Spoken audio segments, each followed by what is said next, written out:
My name is Jacob, and the text message arrived at 3:00 a.m. Gulf Standard Time right after I completed a grueling 16-hour shift on the offshore oil rig. My hands were still stained with grease when I read the message from my estranged wife, Eleanor. We'd been married for 19 years. The message was blunt. I'm leaving you and relocating to Santa Fe with my new partner, a 26-year-old. I'm taking all our money. A second message followed instantly. A screenshot of our joint bank account displaying a balance of $0. The account should have held approximately 100. Eleanor had added a playful kiss emoji, as if this egregious act was somehow endearing. I didn't react violently. I simply remained seated on my bunk in the cramped quarters I shared with two colleagues and replied, "Certainly, I wish you well." Then I switched off my phone and showered. My coworkers noticed my subdued demeanor the following day. I skipped breakfast and went straight to work. My right-hand man David cast concerned glances during our safety checks but wisely refrained from questioning me. We had a team of 18 men relying on us to maintain the safety and operational efficiency of this floating city. Personal issues remained private. During the lunch break I checked my email. Eleanor had already initiated divorce proceedings, claiming I had abandoned our marriage by working excessively overseas. We'd retained the services of attorney Charles, a specialist in high-value divorces. They were demanding substantial spousal support based on my unreasonably high earnings. She even had the audacity to mention that her new companion was currently residing in our home in Midland. Already in progress. Do not respond to anything until you're back in the States. I had 2 more weeks on this assignment. 2 more weeks of 14-hour shifts in 15-degree heat, while the life I knew disintegrated back home.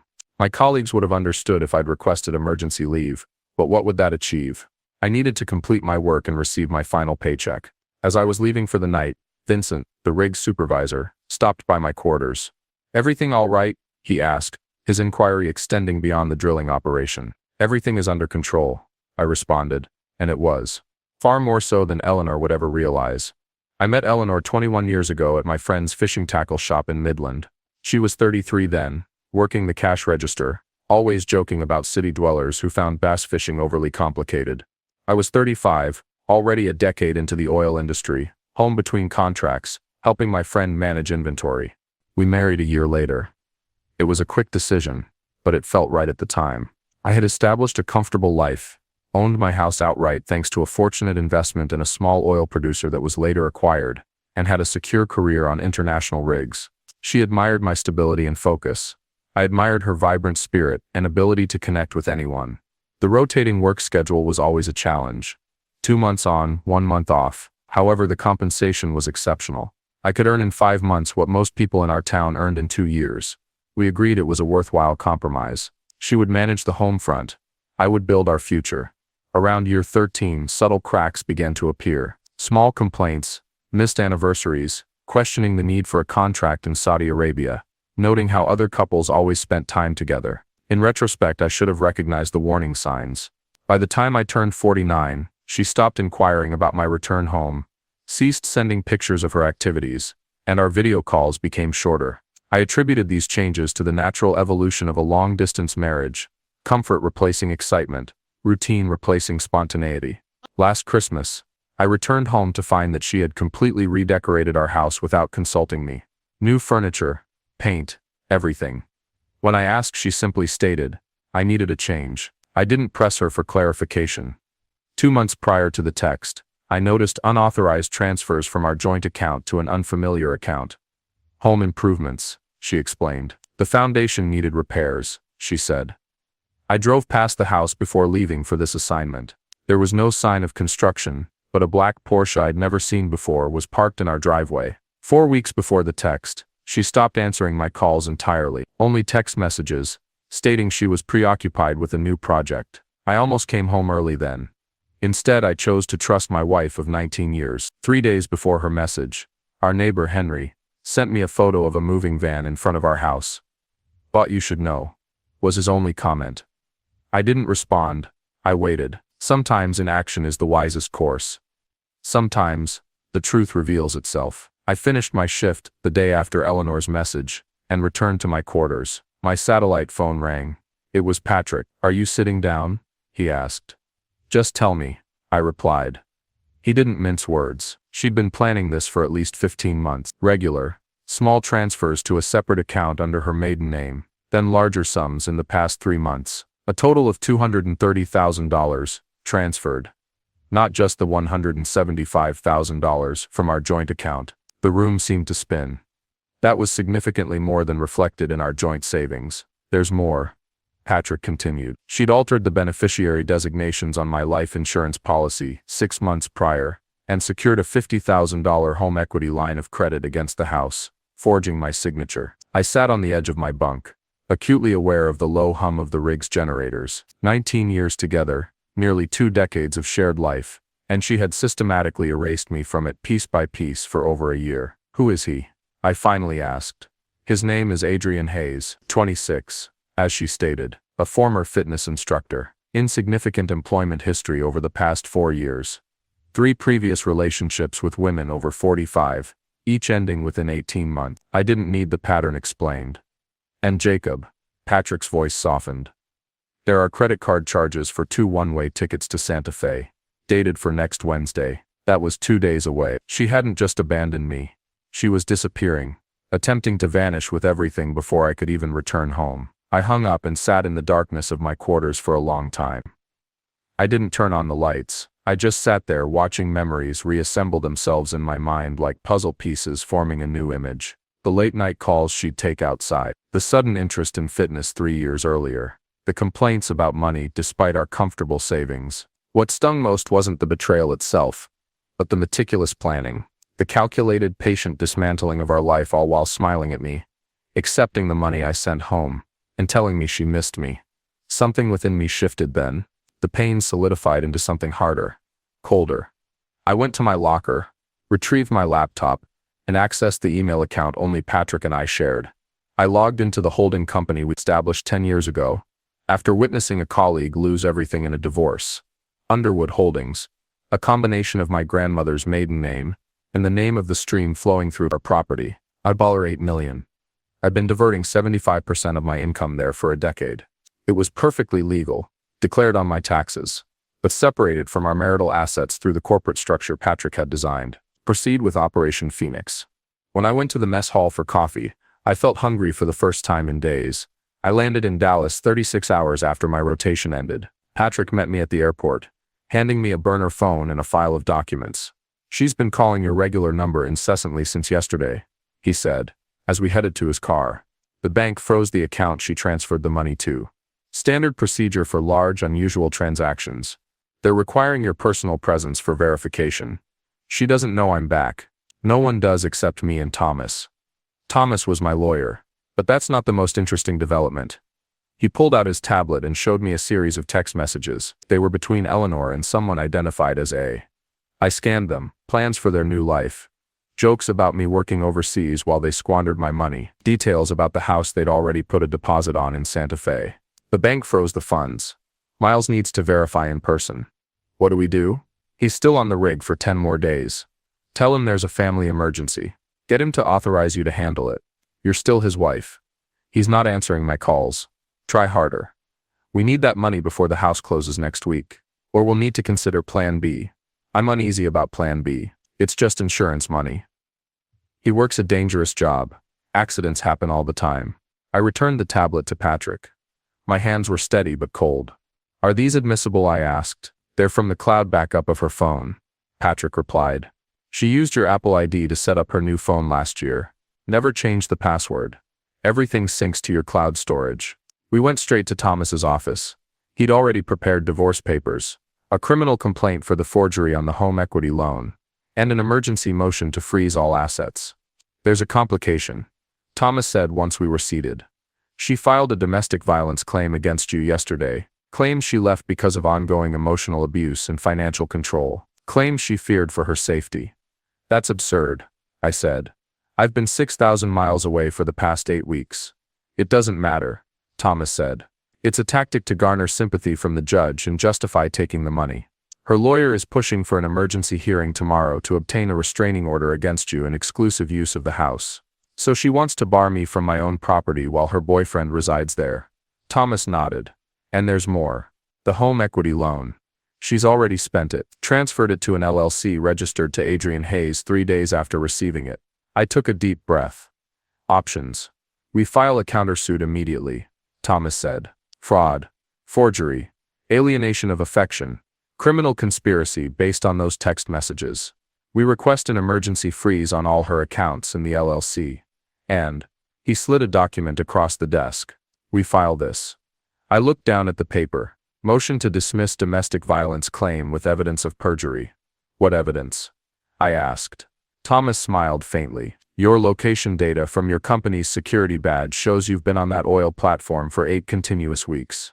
Your passport entry and exit stamps confirm it, and I subpoenaed your phone records showing all calls between the two of you for the past year. Nothing suggesting arguments or threats. I signed the document. One more thing, Thomas said. We need you to appear surprised when she's served. She can't know you're back yet. For now you're still officially at sea. I nodded. I can do that. Please call me. It's an emergency. I need you. I didn't respond. The trap was set, but not by her. I stayed at Patrick's that night, sleeping better than I had in weeks. The next morning, I accessed the security camera feed for our house in Midland, a system I'd installed 4 years ago and maintained remotely. Eleanor had either forgotten about it or assumed I couldn't access it from overseas. The footage showed a young man lounging by the pool, our pool, drinking from my collection of whiskey and wearing what looked like my old college sweatshirt. He was on my phone, laughing with someone, feet propped up on the outdoor furniture I'd built by hand. While I watched, Eleanor came into view. She looked anxious, pacing as she talked. I couldn't hear the audio, but her body language was clear. Things weren't going according to plan. Patrick came in with coffee. You should see this, he said, opening his laptop. He'd spent the night delving deeper into Adrian Hayes' background. What he found changed everything. He's done this before, Patrick said. 3 times. Each time, the same pattern. Meets a woman, usually married, always financially secure. Relationship develops. Woman leaves husband, taking whatever money she can. They move away together. Within 18 months, he disappears with whatever's left. The screen showed news articles, court records, social media posts. 3 women over 5 years, all left financially ruined, still paying off credit card debt. Adrian had accumulated in their names. There's more, Patrick said quietly. He was briefly a person of interest in the death of his second girlfriend's ex-husband. Suspicious car accident 6 weeks after the divorce filing. Man drove off a cliff on a road he'd driven for 20 years. No charges were ever filed, but the implications hang in the air. My phone rang, Eleanor again on my regular number. I let it go to voicemail. You should hear this, Patrick said, playing the message on speakerphone. Miles, please. I need you to call the bank. Her voice, cracking with what sounded like tears. There's been a misunderstanding with our account. I was just moving money to a safer investment like we talked about, but the bank froze everything. I can't access any funds. Please call them and tell them it's okay. I'm really scared. We talked about no such thing. The performance was convincing. I would have believed her 2 weeks ago. She's desperate, Thomas said. When we met him for lunch. The house closing in Santa Fe is in 4 days. They need that money. What's our next move? I asked. The emergency hearing is this afternoon, Thomas said. Judge Miller is presiding. She has 0 tolerance for false domestic violence claims. We have your documented alibi, ready. And the bank funds. We've filed to have them returned to you exclusively. But there's something else you should know. Thomas slid a folder across the table. Your neighbor Henry sent these to my office this morning. Inside were photos of furniture being loaded into a moving truck. My furniture. Family heirlooms. Things that had been in my family for generations. They're clearing out the house. Thomas confirmed. Planning to disappear whether they get the bank money or not. I closed the folder and handed it back. Change of plans. I want to go home. Both men looked at me. Not to confront them. I clarified. To watch. From Henry's place. I want to see this with my own eyes. And I want to be there when they're served, not hiding behind legal papers. I want Eleanor to see my face, when her world collapses. Thomas nodded slowly. I'll arrange it. As we left the restaurant, a text came through on my burner phone. It was from Henry. They're packing your grandfather's desk now. The one you restored, thought you'd want to know. Some thefts go beyond money. Some betrayals cut deeper than others. Other AM the next morning. Patrick set up surveillance from Henry's house across the street, where I would stay overnight. Everything was in place. Henry greeted me with a silent handshake when I arrived just after midnight. He was a retired petroleum engineer who'd worked rigs himself for 30 years. No explanations needed. "She has no idea you're watching?" I asked once we were inside. "None," Henry replied. "They've been busy packing all day, loading the good stuff, leaving the rest." He pointed to his front window, which had a clear view of my driveway. 2 moving trucks came and went, big ones coming tomorrow morning for the last load. I nodded, processing the information. "Anyone else been by?" "Some woman with a clipboard yesterday," Henry said. "Looked like a real estate agent. That was unexpected." "They're selling the house?" "Something like that," Henry said. "Saw her taking pictures." I called Thomas, who promised to check property records first thing in the morning. Unable to sleep, I sat at Henry's kitchen table reviewing the documentation Patrick had prepared. Bank records showing Eleanor's systematic draining of our accounts. Phone records revealing hours of calls to Adrian going back over a year. Credit card statements showing hotel charges in our own town on days she claimed to be visiting her sister. There was a cold clarity in seeing the evidence laid out. Not just a momentary betrayal, but a calculated extraction. A deliberate dismantling of everything we'd built. Piece by piece. By sunrise, Thomas had texted confirmation. Eleanor had listed our house with a real estate agency 2 days earlier. Asking price was 30% below market value. Priced for a quick sale. She'd forged my signature on the listing agreement. 30 a.m., I watched from Henry's kitchen window as Eleanor and Adrian loaded the last items into Adrian's black Porsche. Small valuables, easy to transport. My grandmother's silver picture frames, the antique watch my father had given me before he died. 45 a.m., a large moving truck pulled up. 3 men got out and approached the house, right on schedule. 5 a.m., an unmarked car parked directly behind the moving truck, blocking it in. 2 sheriff's deputies, and a woman in a business suit emerged. Thomas had sent a court officer along with them. "It's time," I said to Henry. I walked across the street as the deputies approached my front door. Eleanor answered, her expression shifting from irritation to confusion as the officers identified themselves. "Mrs. Harrington, we have paperwork to serve you and the gentleman on the premises." I stayed just out of sight, watching from the edge of the driveway as the color drained from her face. She called for Adrian, who appeared behind her, his arms sliding possessively around her waist. That's when I stepped into view. The look on Eleanor's face was one I'll never forget, shock giving way to fear, then calculation. Adrian just looked confused. "Jacob," she whispered. "You're supposed to be on the rig." "Surprise," I said quietly, nodding to the deputies to proceed. They handed over the stack of documents, emergency restraining order against them, freezing of all assets, criminal complaint for forgery, nullification of the home listing, and notice of divorce proceedings, citing fraud and criminal conspiracy. "You can't do this," Adrian spoke up, puffing out his chest. "She's afraid of you. We have a domestic violence claim." "Dismissed this morning by Judge Miller," I interrupted. "I heard abusing someone from 6,000 miles away is quite difficult. The judge was particularly interested in the text messages discussing your Plan B involving my insurance policy." His face went slack. Eleanor stepped forward, tears already forming. "Jacob, this is all a misunderstanding.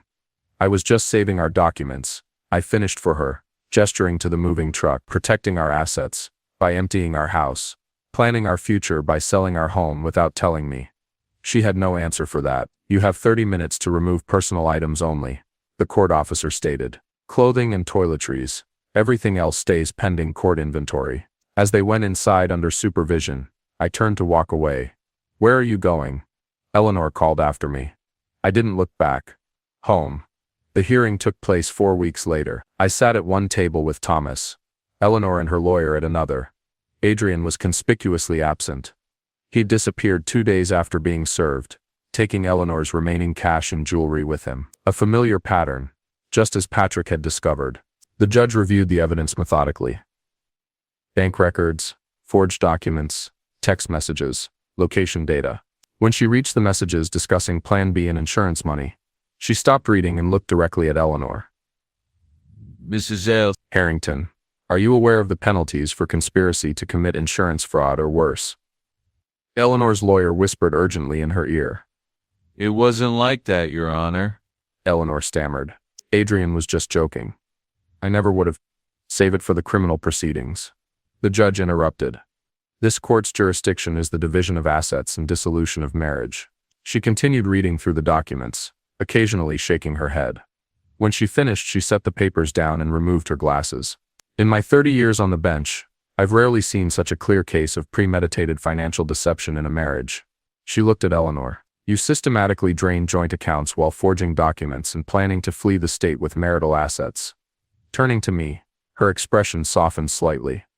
Mr. Harrington, While your creation of separate accounts through a holding company might seem questionable to some, the court finds that you consistently paid household expenses, filed proper taxes, and made no attempt to hide assets from the government, only to protect them from potential future claims. Her ruling was swift and final.